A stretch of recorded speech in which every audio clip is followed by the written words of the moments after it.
만약 어느 날 평화롭던 작은 마을에서 아이가 갑자기 사라진다면 정부의 비밀 실험과 괴물 그리고 차원 너머의 세계가 존재한다면 믿으시겠습니까? 오늘 소개할 기묘한 이야기는 1980년대 미국 인디애나주의 가상마을 호킨스를 배경으로 벌어지는 SF 미스터리 호러 시리즈입니다. 지금부터 시즌 1부터 4까지 처음 보는 분들도 이해할 수 있도록 차근차근 정리해보도록 하겠습니다. 늦은 밤 인디애나주의 호킨스 윌 바이어스는 친구들과 함께 밤늦게까지 D&D 게임을 하다가 자전거를 타고 집으로 향하던 중 정체불명의 무언가에게 쫓기게 됩니다. 집에 가까스로 도착하지만 정체를 알 수 없는 무언가에게 습격당한 윌은 그날 밤 흔적도 없이 사라지고 말죠. 윌의 가족은 물론 마을 전체가 수색에 나서지만 단서는 전혀 없고 경찰서장 짐 호퍼조차 처음엔 단순 실종으로 보고 형식적으로 수사를 시작합니다. 하지만 시간이 지날수록 아무런 흔적도 발견되지 않자 사람들 사이에선 윌이 이미 죽었을지도 모른다는 말이 돌기 시작하죠. 그럼에도 불구하고 윌의 어머니 조이스는 아들이 살아있다고 굳게 믿고 있었습니다. 그녀는 집안의 전등이 깜빡이며 이상한 신호를 보내오는 걸 느끼고 윌이 어딘가에서 전등을 통해 연락을 보내고 있다는 사실을 알아챕니다. 한편 윌의 절친인 마이크, 더스틴, 루카스는 경찰과 어른들을 믿지 못하고 직접 친구를 찾기로 결심합니다. 비오는 밤 숲을 헤매던 아이들은 머리를 밀은 낯선 소녀와 마주치는데 그녀는 거의 말을 하지 못하고 손목에는 011이라는 숫자가 새겨져 있었습니다. 마이크는 그녀를 11, 줄여서 L이라고 부르기 시작하죠. L은 초능력을 가지고 있는 소녀인데 전화선을 통해 다른 차원의 소리를 들을 수 있고 사물을 움직이는 염력, 사람의 생각을 읽는 텔레파시 능력까지 지니고 있었죠. 하지만 그녀는 비밀 군사 실험실인 호킨스 국립연구소에서 인간 실험을 통해 초능력으로 키워진 실험 대상이었습니다. 그녀는 실험 중 뒤집힌 세계라는 차원의 존재와 교신하게 되었고 그 통로를 열어버리는 실수를 하게 됩니다. 이후 그 세계에 있던 괴물 데모고로곤이 현실로 넘어오게 된 계기를 마련했죠.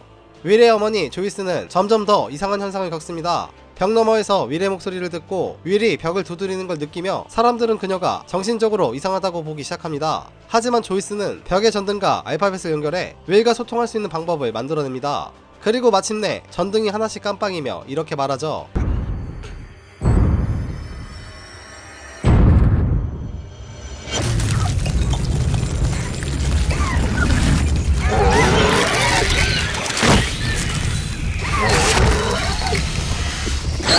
한편 경찰서장인 짐 호퍼도 단서를 쫓다가 호킨스 연구소가 뭔가를 숨기고 있다는 걸 감지합니다. 그리고 내부에 잠입해 몰래 조사를 하다가 국가가 조작한 거짓 시체를 발견하게 되고 이 사건이 단순 실종이 아님을 확신합니다.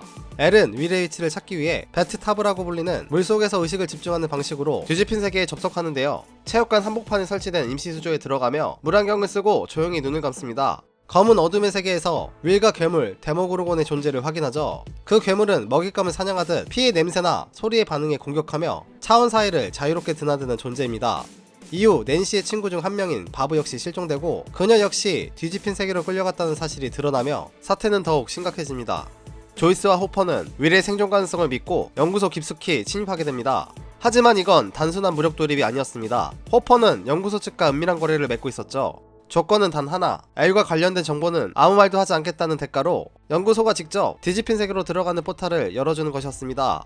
그렇게 조이스와 호퍼는 연구소의 협조를 받아 뒤집힌 세계 안쪽으로 진입하게 되죠. 그 안은 차가운 안개와 기괴한 구조물들이 뒤엉킨 어둠의 세계였습니다. 조이스는 윌을 향해 끊임없이 이름을 부르며 방황하고 결국 기생구조물에 감싸여있는 의식이 없는 윌을 발견하게 되죠. 조이스가 미친듯이 심폐소생술을 시도하고 마침내 윌은 천천히 숨을 되찾습니다. 한편 학교 체육관에선 마이크와 더스틴, 루카스가 데모고로곤의 습격에 맞서 사투를 벌이고 있었고 그곳에 나타난 엘은 마지막 힘을 끌어올립니다. 피를 흘리며 떨리는 손을 내민 그녀는 괴물과 함께 마지막 작별 인사를 합니다. Goodbye, Mike. 엘은 자신의 능력을 폭발시키듯이 발산하고 데모고로곤과 함께 사라져버립니다. 정적만이 감도는 체육관, 친구들은 혼란과 충격 속에서 눈물을 흘리며 엘의 희생을 받아들이게 되죠. 이후 윌은 가족의 품으로 돌아오지만 이 평화는 오래가지 않습니다.